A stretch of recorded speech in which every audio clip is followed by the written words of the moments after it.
Hey, what's up everybody? Video 44 coming at you with another video. Alright, so the reports are the Los Angeles Lakers are going to look to move the number 17 overall pick this season. Now, I, in a nutshell, do not want any parts of mortgaging any more of our future. The only thing I would really be willing to do in regards to that 17th pick is to move down to have 2 picks, or move down to get a pick and a player, or move up, adding something to the pick to make the pick better. Although this ain't necessarily the year for that, given the fact that the draft class is not expected to be overly talented. In fact, it's expected to be one of the worst draft classes in the history of the NBA. So when you say trading the pick, maybe that means trading it down or trading it up to get more assets. And if that's the case, I don't have a problem with it at all. I support it. Depending on what we're getting. Of course, we want all deals that we make to be good ones. But if this is just going to be a throw-in, like we threw in the pick that could have drafted Darius Garland, and along with Josh Hart, who's like the best guard for rebounding the ball in the game right now, and Lonzo Ball, who at the time had a great future, it seemed, Brandon Ingram, who's gone on to make all-star teams, so that we can get another star like we did with Anthony Davis. I just don't see a path where I'm going to be pleased with that. I don't see that path. Now, we've discussed on this channel a million different times my opinion about bringing in another star. If you plan on retrading that star within a year or two for the picks that we're losing, or maybe even more picks, if he can raise his trade value, I think that could potentially be a really nice move for a team that's lacking in assets. But I don't think that a team who's lacking in assets should be looking to have full dollars, if that makes any sense. You want 4 quarters, I think. In other words, more diversified cap space, which is what really the theme of our conversation has been on this channel since the season ended. I can respect always wanting super valuable stuff, but if all of my value is shoved into 3 players, the risk is higher that one of those players could lose value, and so goes all my value.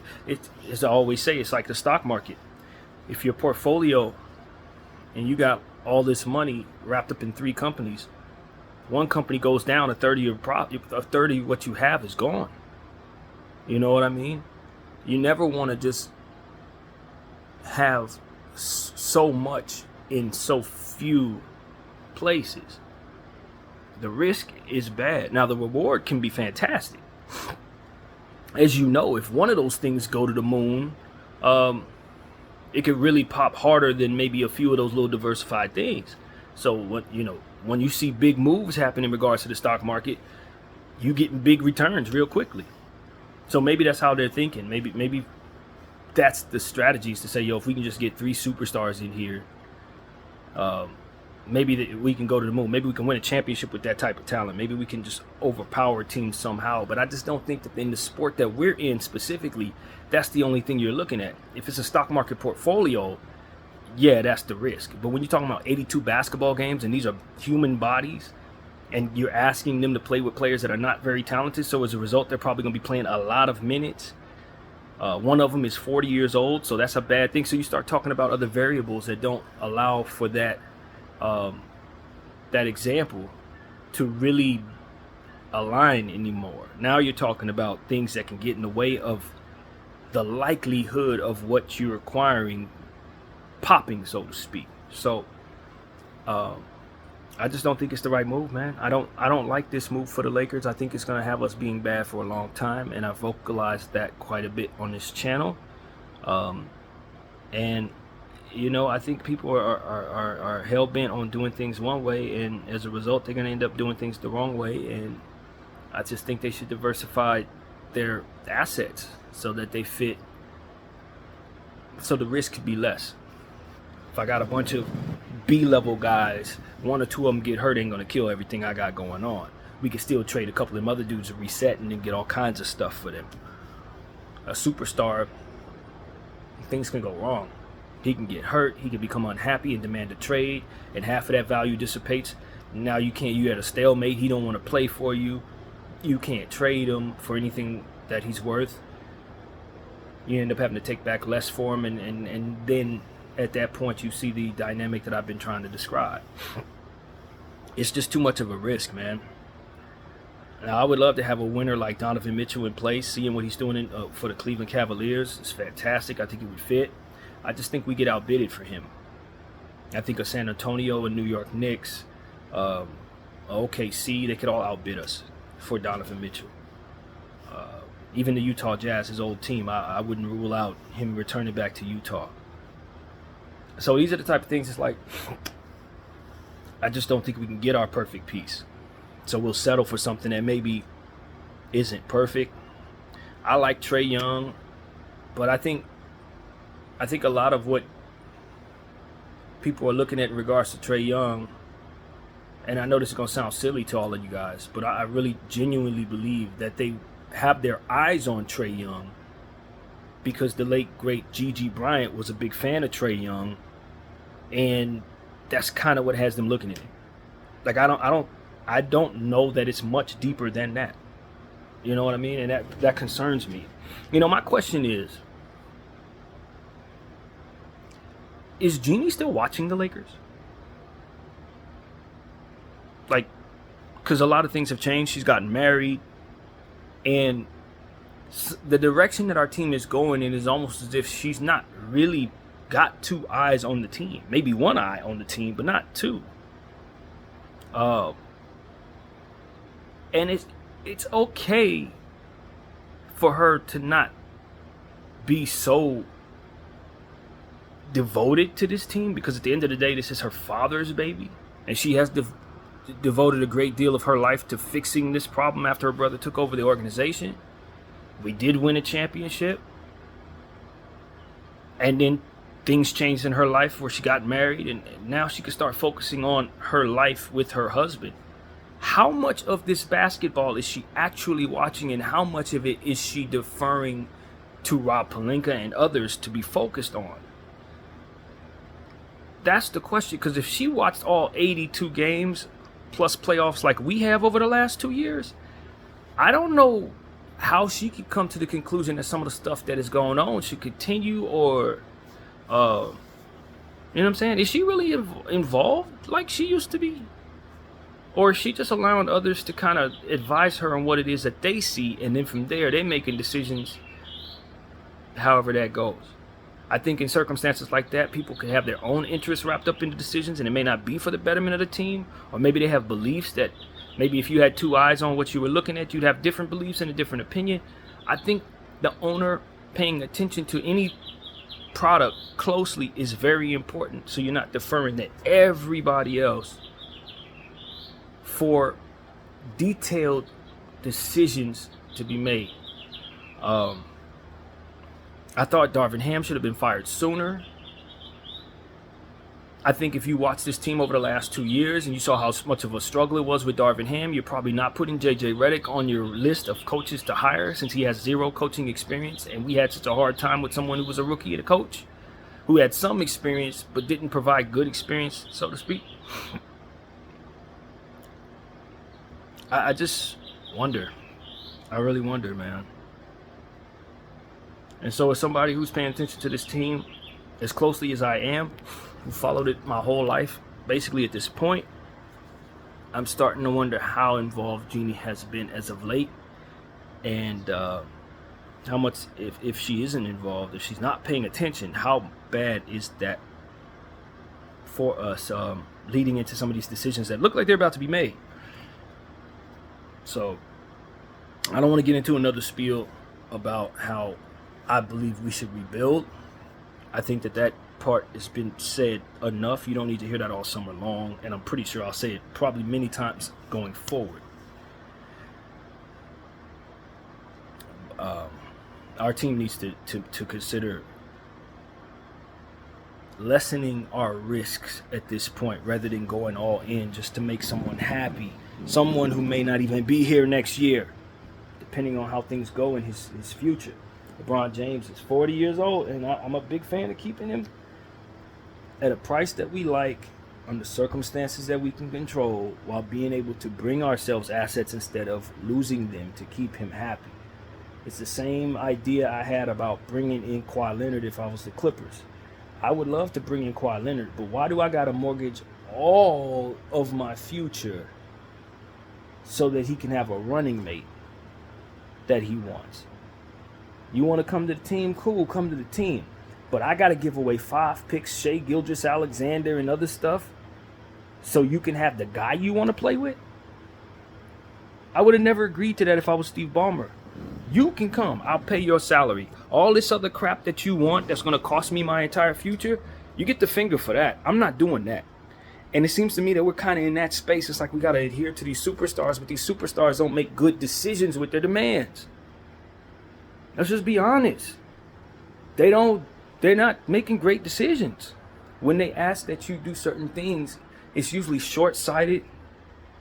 It usually has you overpaying for somebody, mortgaging your future, because they could give a damn about your future, because they only care about their own. And their own is what, 2, 3, 4, 5 more years? They want to run with who they want to run with, etc. And you end up holding the bag because you tried to make them happy instead of doing what you need to do to keep your team as as it should be, with a future past their tenure. I don't want to do this. I'm telling y'all I don't want to do this.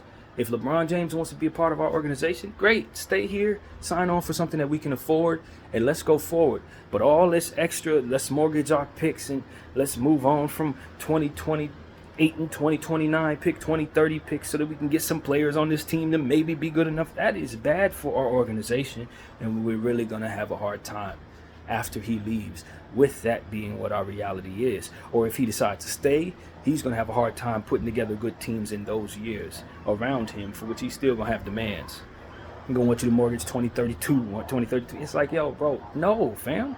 We're well past when that should be this case. We're well past our threshold for being responsible for us to do that. And it still seems like our team is willing to do that. I read a report, I don't know if it's true, they said they'll give LeBron James whatever contract he wants. Fam, that is not how you negotiate anything. I can't imagine that that is the case. That report has to be coming from Clutch or something like that. Because I can't imagine the Lakers are in a space where that makes any sense, unless the owner is only half paying attention to the team. And she still thinks she got 2012 Bron running around out there or something. Like, you know what I'm saying? Trust me when I tell you, nobody's going to be happy in 2027 if we continue to mortgage our picks. Our team ain't going to look very good. The players on the team are not going to be surrounded by the right stuff. You're going to want to blame the coach and fire him at that time, or whatever the case may be, regardless of how it goes from here. If you mortgage all of your future, your team ain't going to be very good, and it's going to be the coach that ends up taking the hit. I think there should be an understanding that that is what's going on around the league a lot of the time. You put together these rosters that are no good based on decisions made several years ago that made it so that they couldn't build properly, and then the team underperforms and they want to fire the coach. It's like, a lot of times these coaches don't do a good job with these limited rosters. But they lose the same games even if they do a good job, because the team isn't good enough to beat the field around itself. So, you got these tanking teams that are deliberately tanking to get the first overall pick, like the Washington Wizards, and then they fire their coach for what? Not playing well? For not coaching good? You didn't want him to coach good. You wanted to lose. So why is he getting fired as if you had some grand intention of winning and he just blew it? That's cap, man. It's grandstanding, and I hate seeing it in any walk of life, where people pretending to do something, pretending to want to do something, getting the results that they're intending, but then punishing others for their ineptitude around, or for what they deem as counterproductive, even though that's exactly what they were shooting for, was intended failure or intended destruction, or whatever the case may be. I'm sick of that. And I'm sick of the guys that should be something that should be applauded. If you want to fail, and if it's understood that you want to fail, that you have so much interest in failing, nobody should be suffering the consequences of being a part of that failure as if it's not intended at all. I don't want to see that in sports or anywhere else in the world anymore. If your intention was to do this, we shouldn't be punished, or those who are against failing shouldn't be punished because we don't like the fact that you're failing us. You understand what I'm saying? It's just, in this case with the Lakers, I don't necessarily feel that Darvin Ham did a great job. with a limited roster, but nobody's going to deny it was a limited roster. I don't think Frank Vogel did a good job with a limited roster, but no one's going to deny it was a limited roster. You were only going to get so far, and even if you got the most out of it, you still were going to fall short in both of these cases. So any coach that signs up, JJ or whoever is going to be, they're signing up for the exact same thing, so long as our team is going to be constructed in a way like this. And I just think it's fair to say it's not fair. So that's what it is, man. I'm hopeful that this looks better than what my mind's eye sees it as. Maybe we can get lucky and everything works out perfectly, but I don't see that path at all. And I would love to. I really would love to. I'm a Laker fan, and I'd like to see a path to some happiness or success for this franchise. But as long as we're doing things the wrong way, I don't see that. So, if you want to trade the pick for more picks, I'm always going to be cool with that. If you're going to trade assets for things that you can trade later that are going to be worth more so that we get even more assets for it, that is something that I would love to see us be able to effectively accomplish. But it's a risk anytime you commit to doing something like that. So that's really my point of view, man. We're going to be paying attention to the coaching situation. Got a couple coaches ahead that we're going to be paying attention to, including J.J. Redick and David Adelman, rather. And so we'll see how this goes, man. Hopefully our team can make the right decision, get the best possible coach in place, somebody that's not going to irritate us, somebody that's not going to make so many rookie mistakes that we're going to be seeing a reflection of Darvin Ham in a different way. Definitely don't want to go down that path. Or some coach that may have never really lived up to the expectations that they had for their teams, and we're just kind of bring him in to be a fall guy going forward. I mean, I would much rather not do that too. So hopefully they get it right, man. But putting this pick on the trade block could potentially be a good thing, because it lets people know we're open for business in general, for which I think we should want to do some trades. But ultimately, if we execute trading that pick for a player, I think we could find ourselves in a space where we regret that, depending on what goes on with that type of trade, man. I think we could really regret that. Mortgaging more future is a frustrating thing for me. Not respecting that picks are currency and you don't have a lot of it is very frustrating for me. I think you want more picks, not less of them. And then when you have enough of them, then you can start trading them away. But as long as you only have a few to work with, you looking to trade those away is irresponsible. It's irresponsible, and it's going to usher your team into a future that really has some tough years attached to it. And it's foreseeable. Just like a developing train wreck. You see it coming. So that's just kind of what it is, man. I hope everybody's enjoying their day. I'm trying not to be frustrated because nothing's actually happened, and a lot of reports can be false. But at this point, it just looks like our team is going to continue to mortgage more of our future. And I'm tired of that, man. I really am. BDF44, I thank y'all for watching. I'm out.